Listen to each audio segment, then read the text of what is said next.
guys, ito may dala na akong ulam. Galing akong tulay.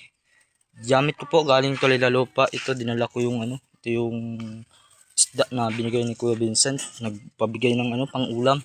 So, yan po panawagan ko lamang po mga guys, mga kaibigan. Sana po ito sana isa lamang ang pangarap ko sa buhay ko. Ito sila mama po. Iaabot ko po kay Rupa. Yan, tigay ko na po kay Ate Rupa yung isda binigay ni Kuya Vincent, Ayan, salamat kay Kuya Vincent kasi meron siyang binigay na isda. Ayan. So ito po yung ito yung bahay namin. At may nais lang po akong pangarap dito sa buhay, pangarap lang na sana po ma-revision natin itong bahay na ito.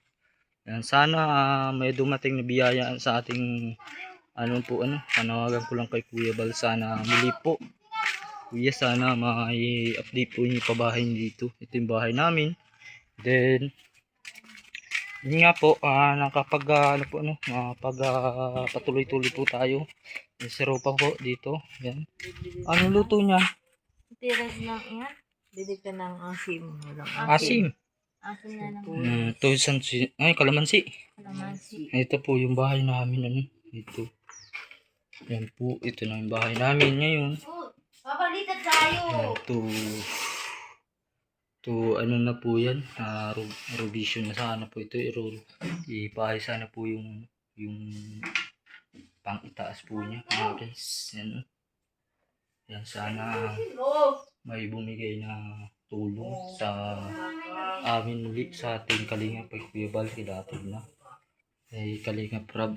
So, pasensya na po Kuya Bal, so ito rin yung pabahay po nila. So yan po mga Kalingap, ito po yung pinto. Ito.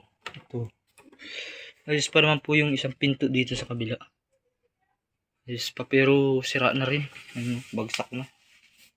Yan. So, ayan. Thank you so much po. Ayan. Hoy, ano naluto niya Ate Rupa? Pirtuhin mo? Hindi. Asiman? Asiman? Sabawan. Thank you so much kay Kuya Vincent. Thank you kasi binigyan kami ng ulam. Ay pang ulam na rin kami. Ayan, hanggang dito na lang po yung video natin. Thank you so much po. God bless.